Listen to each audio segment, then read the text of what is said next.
Le 27 mai 2020, les conseillers municipaux d'Arles seront invités à voter en faveur d'un projet d'extension et de généralisation de la vidéosurveillance.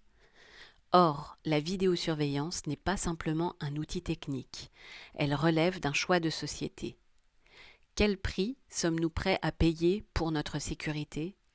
Quel rôle accepterons-nous de donner aux industries qui développent et commercialisent ces technologies dans la vie publique ? De quels garde-fous souhaitons-nous nous munir contre un État potentiellement autoritaire et peu soucieux des libertés individuelles ? Voici une petite sélection vidéo pour réfléchir ensemble à ce projet qui nous concerne toutes et tous. Alors la vidéosurveillance, on peut distinguer peut-être au moins quatre grands types d'usages. Et je mettrai en fait en dernier celui auquel on s'attend en premier peut-être, hein, qui est d'une manière ou d'une autre de nous protéger ou nous aider à lutter contre la délinquance, l'insécurité, certains ont dit le terrorisme même. Il y a d'autres usages qui sont beaucoup plus importants. En premier, je dirais, la vidéosurveillance, ça peut servir à faire élire un maire. C'est un enjeu politique local majeur. Pourquoi est-ce que certains élus ont fait ça dans le temps ? Dans quel type de ville ? Des grandes, des moyennes ? Aujourd'hui, pourquoi des petites villes ou des villages ? Pourquoi parfois même des villages où il se passe objectivement à peu près rien du tout ? En 15 ans, les actes terroristes sont passés de 2000 à près de 14 000 par an dans le monde. Quant au nombre de tués, il a été multiplié par 9. Comme un virus, la peur des attentats se propage. Et les villes se protègent.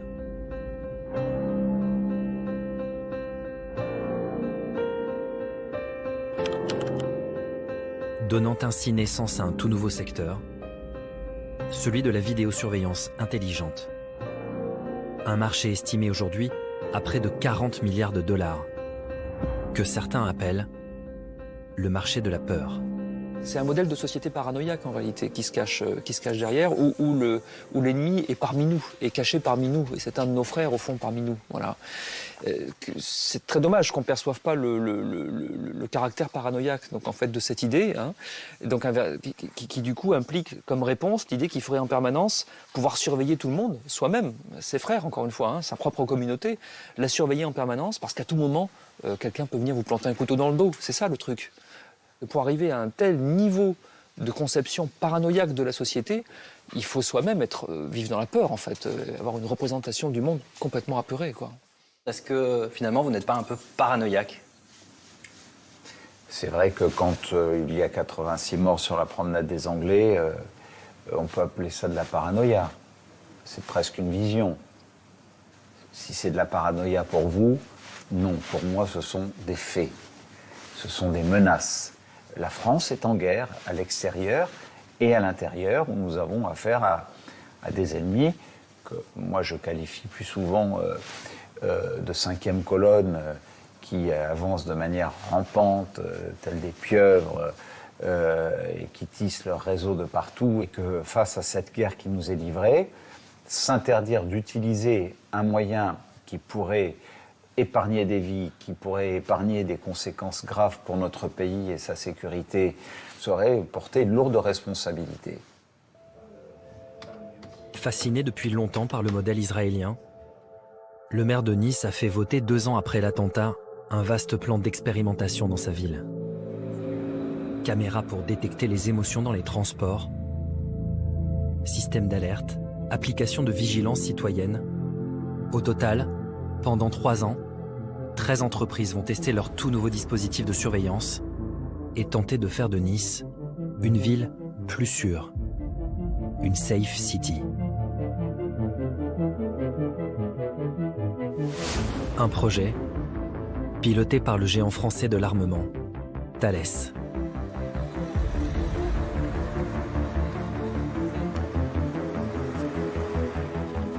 « 98% des attentats qui ont été empêchés l'ont été par des renseignements humains.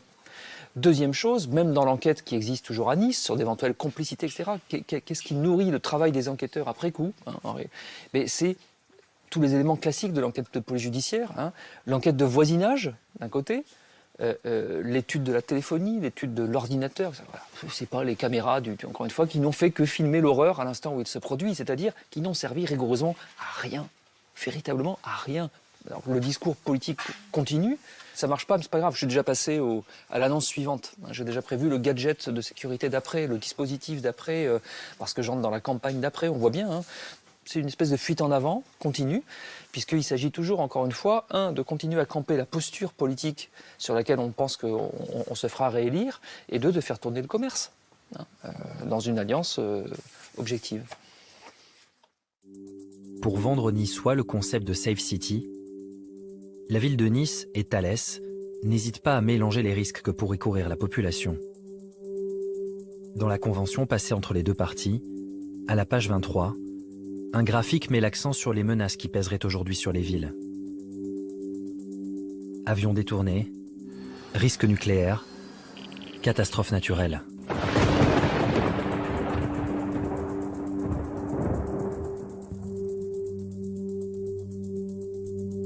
Page 42, la Convention pointe les obstacles qui pourraient nuire à la mise en œuvre du projet. Les restrictions budgétaires d'une part, et un changement de paradigme et des politiques qui placeraient la sécurité sur un second plan. En d'autres termes, pour que Safe City voie le jour, la peur doit rester dans les esprits. Est-ce que vous connaissez ce document ?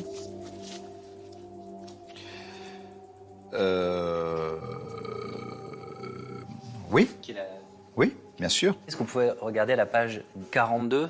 Oui. Volontiers, je n'ai pas lu, vous imaginez, puisque je demande à mes collaborateurs de me faire des synthèses, mais... Est-ce que quand vous voyez ça, est-ce que vous ne pensez pas que quelque part Thales joue avec vos peurs ? Non, pas du tout. Je dis que heureusement qu'il y a des industries et de grandes industries françaises qui travaillent sur des sujets qui peuvent être mis à disposition des pouvoirs publics. Vous pouvez me proposer qu'on en revienne aux arbalètes, aux armes du chevalier Bayard à Marignan. La guerre du XXIe siècle se mène avec les armes du XXIe siècle.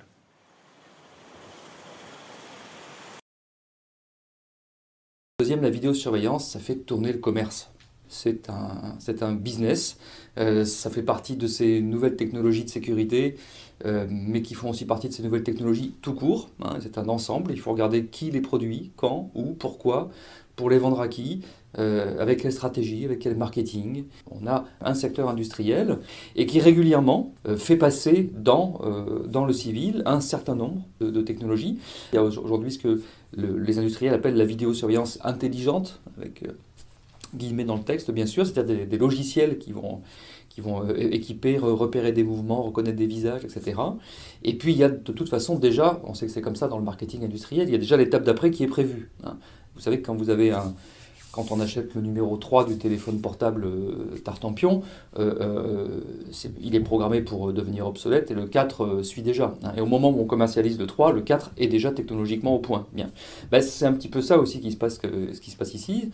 Donc actuellement, la vidéosurveillance dite intelligente, la reconnaissance, tout ça, en fait, est prêt depuis longtemps, hein, puisque déjà après les attentats du 11 septembre 2001 aux États-Unis, un certain nombre d'aéroports se sont équipés. Donc c'est actuellement ce qui est en plein boom au niveau commercial, mais qui est en fait donc technologiquement déjà un peu ancien. Et la prochaine étape est déjà prévue et arrivera certainement, ce sont les drones. Hein, ça qu'on finira par nous dire de toute façon, les caméras qui sont fixes, au bout d'un moment c'est forcément limité, on ne peut pas en mettre dans toutes les rues, etc. Alors que le drone, lui, il est mobile, il va partout, on peut le changer selon les besoins, tout ça.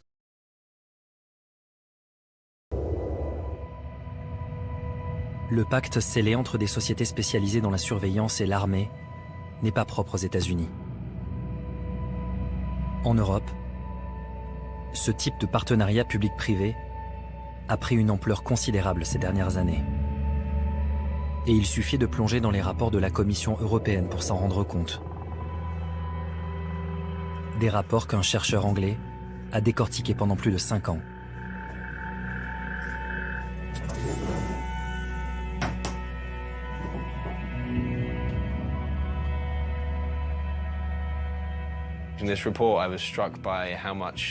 En étudiant ce rapport, j'ai été frappé de constater à quel point ces technologies ressemblent aux mauvais films de science-fiction des années 80.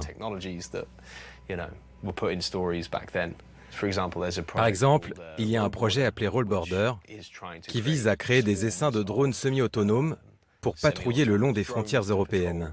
Il y a aussi des détecteurs de mouvement dans les égouts ou dans le système hydraulique. Ils ont également développé ce truc qui ressemble au film Johnny Five, une sorte de robot qui devait contrôler les frontières. Mais une commission d'évaluation a décidé finalement que ce produit n'était pas prêt à être mis sur le marché. Mais de l'argent a été dépensé pour ça. Oui, des millions d'euros de fonds publics ont été accordés à ce projet.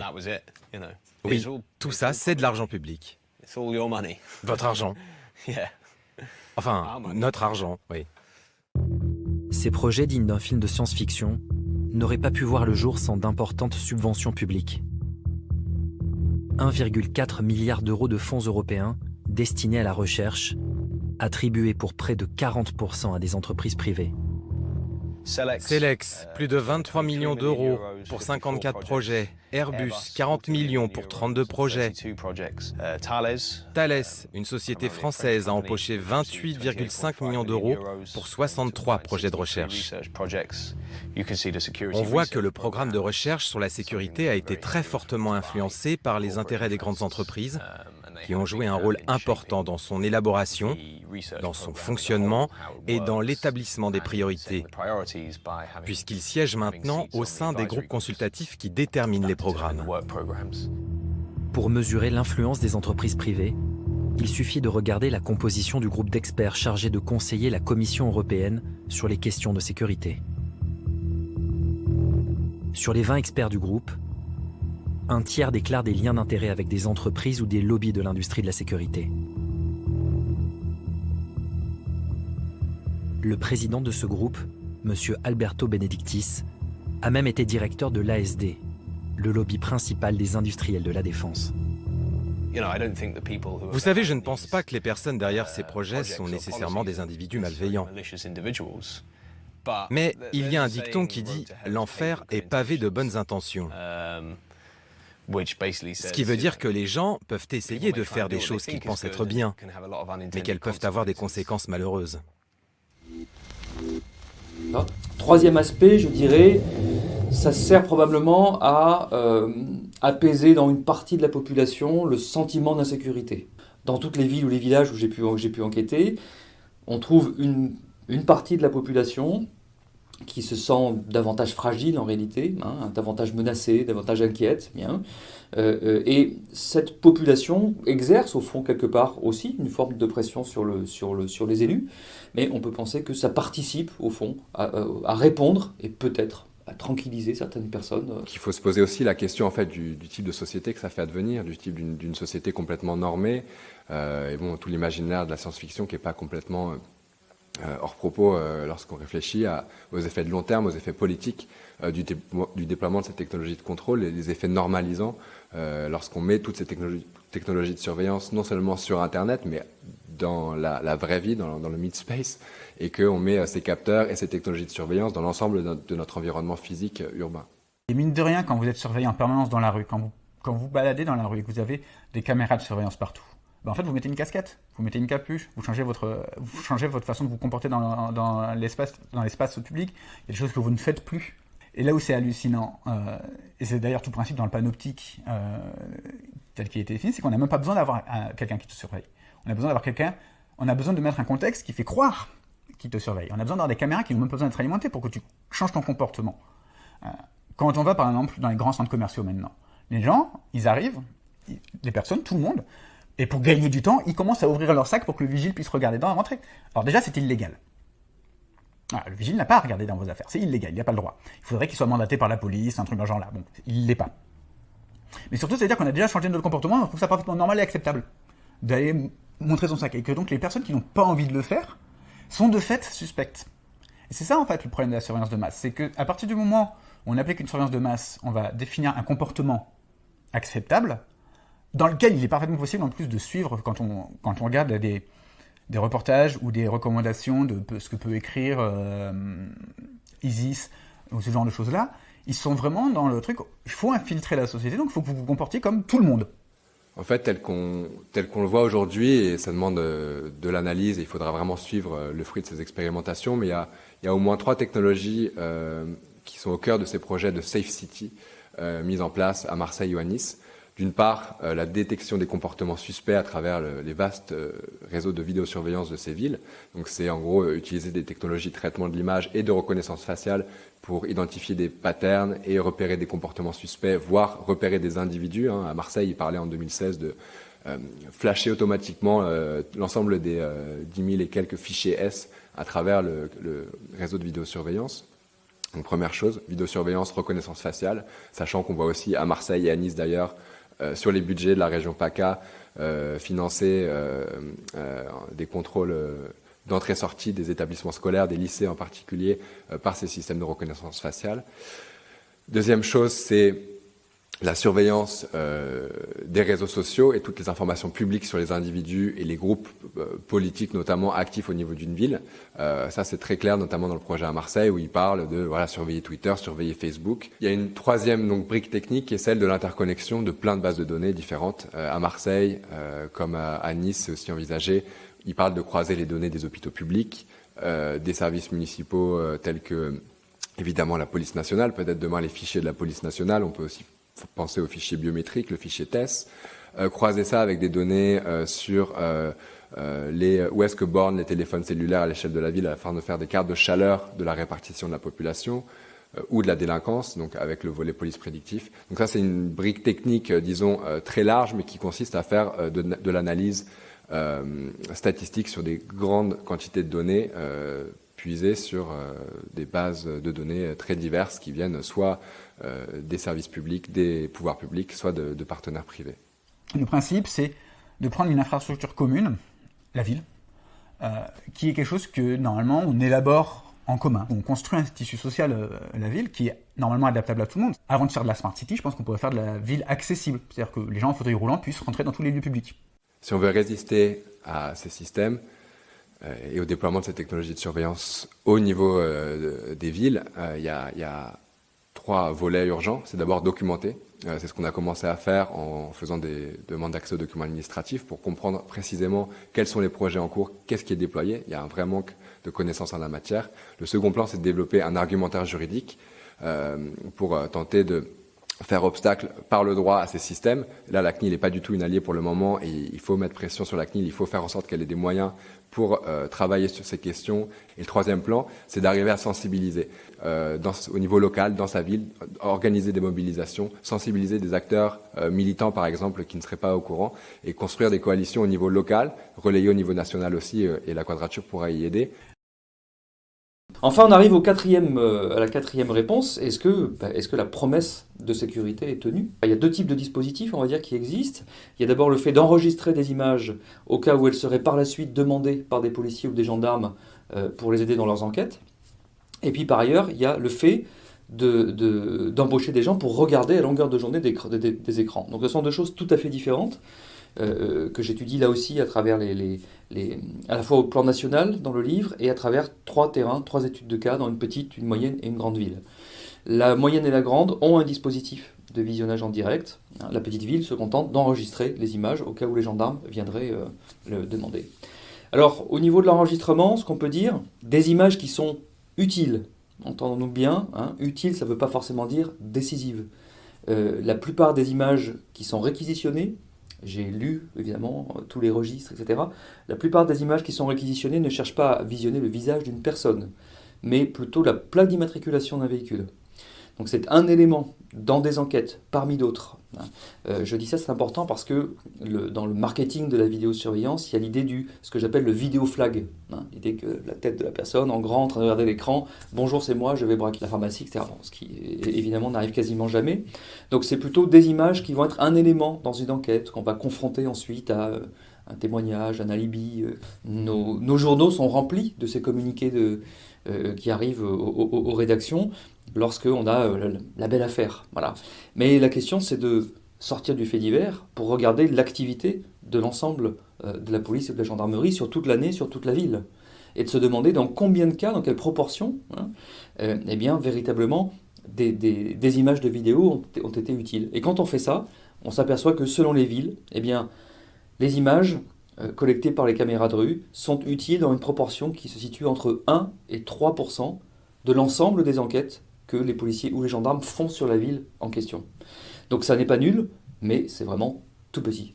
Dès lors, la question qui se pose ensuite légitimement, c'est celle au fond du rapport coût-avantage. Hein. Le jeu en vaut-il la chandelle ? L'argent qui est investi, l'argent public qui est investi là, mérite-t-il véritablement ? Est-ce que c'est là qu'il est le plus utile ? Ça pourrait être sur d'autres aspects, par exemple en embauchant des personnes, plus de policiers municipaux, d'agents de surveillance de la voie publique, ou peut-être même d'autres actions, des actions de prévention. Dans chacune des villes que j'ai étudiées, on constate par ailleurs que les professionnels, les élus disent « nous manquons d'effectifs dans tous les services de proximité au fond à la population ». Il n'y a quasiment pas de détection d'actes de délinquance de voie publique en direct, quasiment pas. Les gens restant en place, en réalité, ils détournent le système pour faire autre chose avec. Surveiller la circulation, le trafic routier par exemple, ou ça peut être, ce qui se pratique dans aujourd'hui de plus en plus de villes, la vidéo-verbalisation. C'est-à-dire qu'en réalité, on détourne le système, non pas pour protéger les citoyens de la délinquance de voie publique ou du terrorisme et autres sottises, mais en réalité pour accroître le niveau de répression de la délinquance routière. C'est-à-dire toutes les petites infractions qui concernent beaucoup de ces citoyens, évidemment. Stationnement gênant, franchissement de ligne continue, passer le feu à l'orange, etc.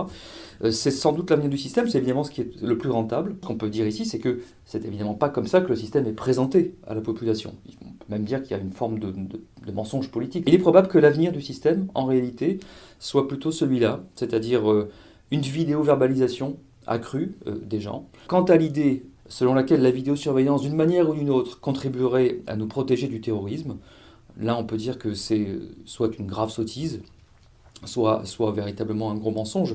Qu'est-ce qu'on constate systématiquement à chaque fois qu'il y a un attentat ?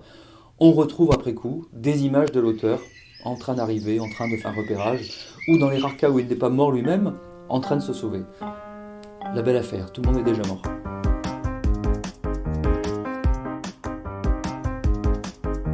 Nos carnets de santé, nos poèmes, nos dessins, nos demandes de congés, nos premiers chats coquins, nos recettes de cuisine, nos relevés bancaires, nos rencarts, notre planning et notre compte à découvert. Rien à se reprocher. Rien à cacher. Rien à se reprocher. Rien à cacher. Si tu n'as rien à cacher, alors on pourrait mettre une caméra dans ta chambre à coucher et dans ta salle de bain et en publier les images sur Internet. Ou alors si tu n'as rien à cacher, on peut prendre ton login et ton mot de passe sur Facebook ou sous Google, les publier et que chacun puisse aller fouiller dedans. Nos listes de choses à faire, nos tendres SMS, nos écrits de colère et nos carnets d'adresses, nos cafés préférés, nos horaires de piscine, nos ennemis jurés et le nom de la voisine. Rien à se reprocher. Rien à cacher. Rien à se reprocher. Rien à cacher.